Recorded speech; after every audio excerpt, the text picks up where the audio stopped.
Welcome to American Education FM, everybody. I'm Dr. Sean Brooks.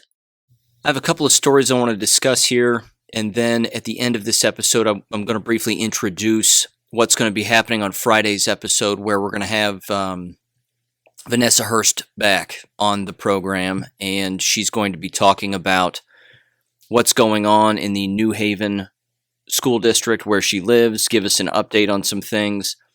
I've got a couple of things to read while she's on and talking about what's going on there. As it turns out, her superintendent is sort of doing this "I need to sell you our communistic program" tour kind of thing. And it's not going over too well. But I'll get into that a little bit at the end. And then, of course, Friday I'm going to have Vanessa Hurst back on, and then she'll describe it more in detail. And I've got a few notes and a number of questions to ask, so we'll get into that, no doubt about it. First of all, I wanted to cover this particular story from Just the News, and it's titled, "Deplorable Professor Creates Anti-Indoctrination Mill with New Education Startup." And then the subtitle is, "Michael Rechtenwald riled NYU with his tweets. Now he's recruiting academics to teach courses that push back on critical race theory." Okay, before I read this, I'm going to kind of summarize it quickly and just mention a couple of things. And I'm not. I don't know. People say name dropping, and not to name drop. And I'm not doing that. I'm just trying to give people a bit of a, I don't know, some perspective here maybe on a couple of things and just kind of a couple of different angles to think about. First of all, there's a radio show, which I highly recommend, and it's Dr. Dave Janda's radio show, Operation Freedom. And the radio channel, I believe, if I'm getting it right, is WAAM 1600 out of Ann Arbor, Michigan, if I'm not mistaken.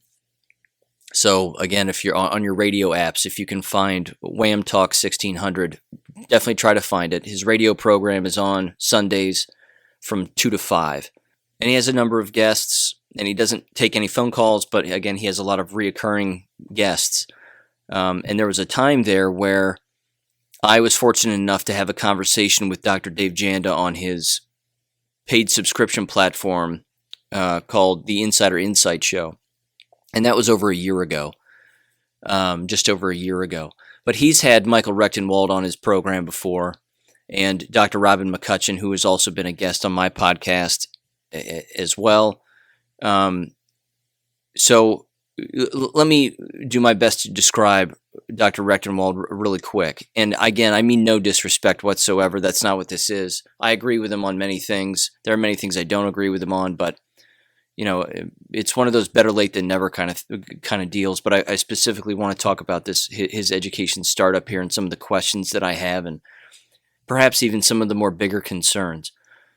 First of all, he describes himself as a reformed, hard left of Lenin Marxist, and then sort of began to see the light regarding the way that leftists would treat other people, in particular in the workplace, and he thought that was unfair, and then he started to connect the dots and then realized that, wait a minute, all of these people are Marxists, and this is not good, and I am not them, so I need to distance myself from it. And he's written some interesting books. I read one of them, The Google Archipelago, which again has to do with the control nature of online media and Google and all of that, and it is a good read. Here's the issue with this education startup, just for me at face value. And again, I respectfully say this, and this is my opinion. First of all, education startups tend to not last. And here's why. The overarching theme among most education startups is that an individual engages in an education startup to make money. Yes, they potentially want to help people and educate people and what have you, but they end up attempting to make a decent amount of money while doing it. And then the people who are actually participating in it recognize, wait a minute, I can find this information anywhere on the internet for free. And then people stop participating in that education startup, and then they just go and seek out the information on their own. So that's kind of number one regarding education startups. Number two, the business of critical race theory, which has been brought up on this podcast before. And again, I refer to it as giving the squeaky wheel the grease every single time that it gets mentioned, because I really don't think that it needs to be mentioned as frequently as it is. I'll even go so far as to say I'm not sure we need startups to discuss how fake and pretend critical race theory is. As I've said in the past, it just needs to be made fun of because it's like the tooth fairy. It's that absurd. It's that ridiculous. It has no weight. It carries no water. It's pretend. So if you look at this education startup, again, just at face value, what you're essentially asking an individual to do is to pay, and his paid subscription here is $30 to $80 a month, to essentially learn about the ridiculous nature of Marxism and critical race theory. But the internet already exists. This information is already out there. It isn't new. And books are a whole lot cheaper that clearly discuss, even in a paragraph, 3 sentences, that all of this is a lie, that none of it is real, that this critical race theory garbage and white supremacy is the problem and whatever else, it's brainwashing, which begs the question, who's going to pay $30 to $80 a month to unbrainwash themselves or keep themselves from potentially being brainwashed? You see, there's really no gray area here. You either know critical race theory is complete pretend, like I would assume most of the listeners of this podcast, myself included, or you're completely brainwashed and you think it's real. But if you think it's real, again, why would you pay money to unbrainwash yourself? Because that's not how brainwashing works. Brainwashing is so powerful with repetition that an individual is going to believe whatever they hear, in particular, if they hear it from multiple angles, multiple times, and are incapable of individual thought and investigation. So, my issue with this, beyond the monetary aspect and the lack of real probability that an individual who is brainwashed is going to participate in such a thing to unbrainwash themselves, is that the real thing that's lacking is just individualized thinking. That's what's really lacking here. Individuals need to have the opportunity to think individually and investigate things individually by applying the scientific method, which I've brought up on this podcast a number of times, and the importance of that. Formulating a hypothesis, doing research, arriving at some answer, but if all the pieces aren't there, then they need to go back, reform another hypothesis, and continue to build on whether or not something is real or something isn't. Again, that doesn't take money. It takes time, it takes effort, it takes individual thought, it takes thinking. Some people refer to it, myself included, sometimes as critical thinking, but I would agree that it's just thinking skills. People just need to start thinking again. There's too much of the word collaboration, as I've said in the past. There's too much group work. There's too much project-based learning. There isn't enough reading and writing, because reading and writing is a solitary individual activity. This is why we have individuals graduating from high school who are illiterate and cannot write a complete sentence. And again, this is something that's been brought up from multiple angles, multiple times, from multiple people. But if you've ever read a college paper that a college student writes, they typically can't write. No offense, and it's not all of them, but many of them just can't write. Their sentences are incomplete. They don't know that a paragraph has 3 sentences in it or more. The punctuation is off. And everybody's guilty of typos, myself included. You read any book, you're going to find a typo. But the nature of an incomplete sentence is elementary grade school work. And that too is part of the problem with the foundational level of K-12 education, is the lack of teaching grammar appropriately. As you heard in the last video, in the last episode of the teacher addressing the school board, where he's openly and accurately criticizing brain pop videos because they aren't teaching grammar correctly. If children are hearing that consistently, then they're going to grow up later on and not know how to speak the English language fluently and correctly, even in a dominant English-speaking country. The same is true with the written word. The same is true with anything. But again, to just come back to the nature of this education startup, I wish him the best. I really do. I won't be participating. It would be very easy for me to reach out to him and say, hey, look, we were both on Janda's show. We both know him,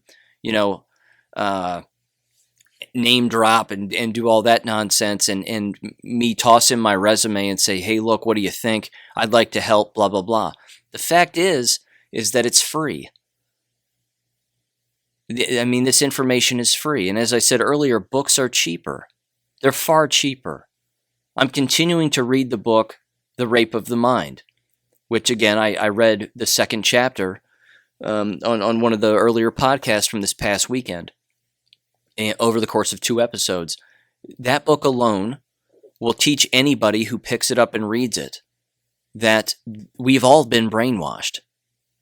We just have to figure out what we've been brainwashed about. Because again, the business of critical race theory is so easy to break down. It doesn't take $30 to $80 a month to figure it out. You can listen to it here on this podcast for free with me saying basically one sentence or a number of them. But like I said too, it would be like creating a class to teach people that the tooth fairy is not real. We know the tooth fairy isn't real. So what kind of person is actually going to be paying to listen to the fact that the tooth fairy isn't real?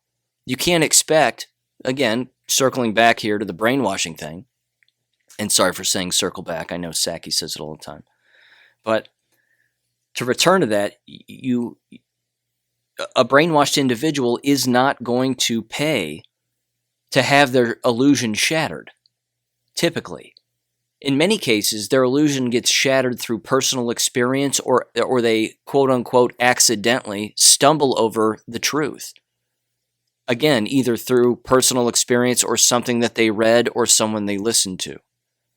Now, again, I'm not saying that somebody wouldn't benefit from his online startup. Someone probably will, and that's great, and that's fine. But books are cheaper. A book is 10, 11, 12, 13, 14, 15 bucks.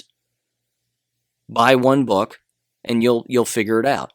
But I could also break it down by simply saying this. If you have a group of people, we'll say 2 groups, Group A and Group B.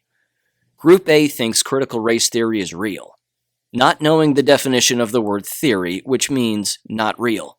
But let's just assume that they think that the word theory means real, which it doesn't.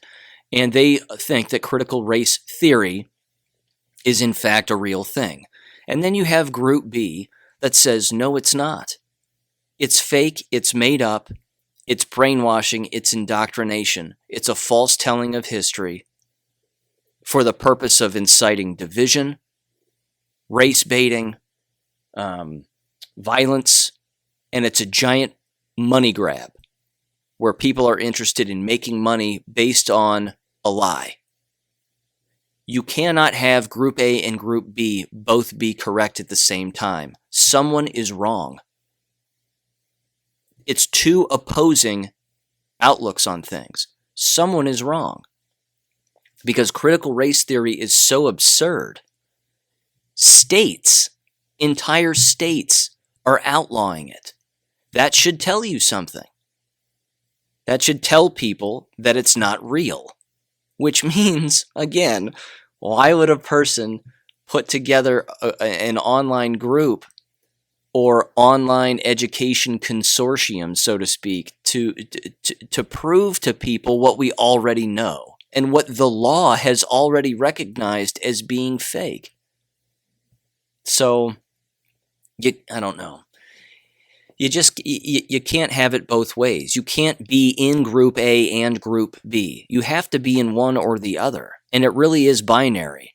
There is no middle ground. There's no, well, I kind of agree with some of it, but most of it I don't agree with, but there are parts of it that I think, no, that means that person hasn't read enough yet. And they haven't looked up themselves as an individual in the right places on the internet to arrive at the logical conclusions about how fake, phony, and pretend critical race theory is. The other telling part is that it wasn't around 5 years ago, 6 years ago, 10 years ago, 20 years ago, 50 years ago. It wasn't around. That also should prove to people that it's pretend. If it's something that's made up out of thin air, then it has very nefarious reasons behind that being the case.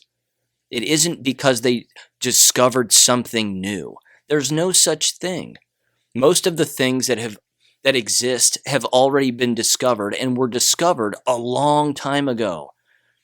In fact, in the book, The Rape of the Mind, Dr. Merleau clearly states that basically everything that's done, and this was back in 1956, that everything that's already been written, researched, and done has already been proven, which means what do you have? If everything has been proven already, then what do you have? You have, again, two groups of individuals. You have individuals that are essentially not plagiarizing, but they're repeating what other people in the past have already stated, which I'll fully admit, that's what I've done in my books, but you're doing it for a different generation, assuming that they're not going to go back and read an old book. But as the old saying goes, you want to learn something new, read an old book, and I highly recommend that. But then you'll have another group of individuals that will seek to purposefully alter reality. They will plagiarize, but they will alter. They'll take some words and then just completely flip them 180 degrees on their back so that people start to believe something that isn't real, that is the exact opposite of reality.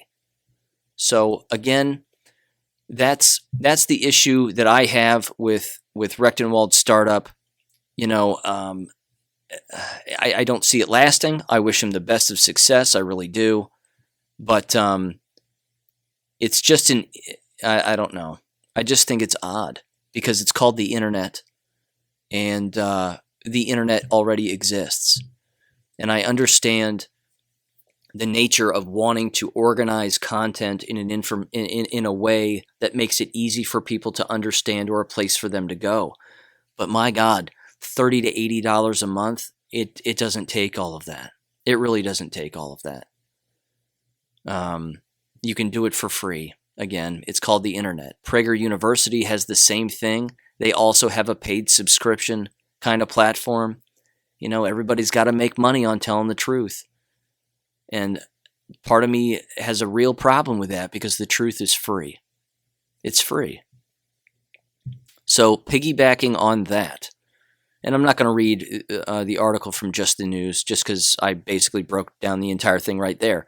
But let me read this, and this comes from the Daily Mail, and it shows at the K-12 level how easy it can be to actually destroy this critical race theory stuff, in particular if you're inside of a state that hasn't already outlawed it yet. Again, to my knowledge, Utah has outlawed it. I think Idaho has done the exact same thing. I think West Virginia has done the same thing. Florida has done the exact same thing as well. The legal avenue to get rid of critical race theory, quote unquote, or get rid of pretend playtime, is the most effective way. Using the law, because again, it promotes violence.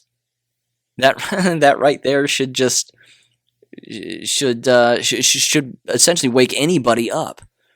But Here's what this article is titled. It's titled, Anti-Woke Candidates Opposed to Critical Race Theory Being Taught in Dallas School Win Control of Affluent District Board with Nearly 70% of Vote During Bitterly Contested Election. It says this, and these are the bullet points below it. Candidates opposed to critical race theory swept Saturday's race in Southlake. School district had been embroiled in bitter controversy for 9 months. Last summer, plans for diversity training were announced after offensive video. Conservative parents fiercely opposed plan, saying it called for diversity police. Others insisted new curriculum was needed to battle racism and inequity. Now, candidates opposing the diversity plan win board seats by wide margins. It comes amid a national debate over critical race theory in classrooms. Again, that right there is how you take over a K-12 school district. You show people the violent nature of something that's completely made up, and then you simply run against the people that are for it, and then you'll most likely win. That's basically it. You're running against communism is what you're doing. And again, if Rechtenwald is doing this on his platform and he's helping people understand the connection between communism and critical race theory, Marxism and division, XYZ, go for it. Go for it. I'm all for it. It's free. It's still free. People can still look up that information for free. Maybe not on YouTube so much. Maybe they'll have to go to BitChute and type it in and watch some ridiculous videos describing how ridiculous it is.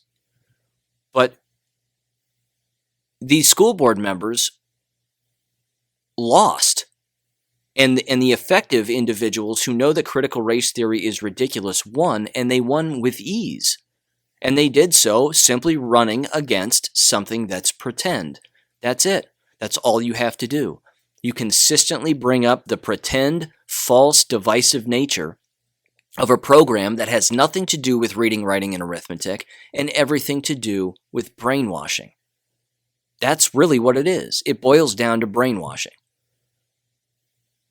So that's how school boards can be taken back. And then, and here's the better part, once you're on a school board, you fire the superintendent. Because if the superintendent was supporting critical race theory and supporting the teachers who support critical race theory, then you fire them. You fire that individual. And you hire a freedom-loving, independent-thinking human being who has a sound foundation in morals and values. That's all. Find that person. Those people exist. They exist everywhere. Just find that person. It'd be nice if they had some kind of an education background. It'd be nice if they knew something about the corrupt nature of the overall business as a whole. Maybe a degree or two, maybe 3 or 4 of them, who knows? But those people do exist, and they can be found. And this, again, is a perfect example of what happened here in Dallas, is a perfect example of what can happen everywhere.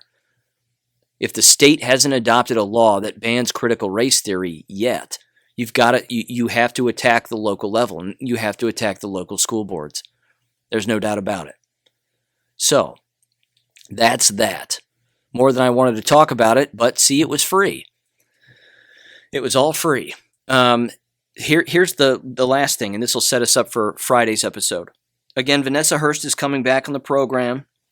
She's going to continue to discuss what's going on in her child's school district, where she's taken a massive lead and recruited a lot of parents to question the motives of the school board and the superintendent, with them eliminating 2 middle schools, combining middle schools and high schools together, so you'll have 6th graders eating lunch and in the hallways with 12th graders, among countless other ridiculous communistic plans that this entire school board has and superintendent has in mind. And the thing that we're going to discuss too is the simple fact that there's no way that one superintendent or one school board creates such an elaborate communistic plan by themselves. This was handed to them by someone way above them with a ton more time and a ton more money for the sole interest of destroying a local community. And they work very hard to try to make it sound like that's not what they're doing, but that's exactly what they're doing. And we're going to get into that on Friday, so please tune into that episode, and we'll talk then. Thank you for listening to American Education FM. Make sure and check out AmericanEducationFM.com for more information. Take care and God bless.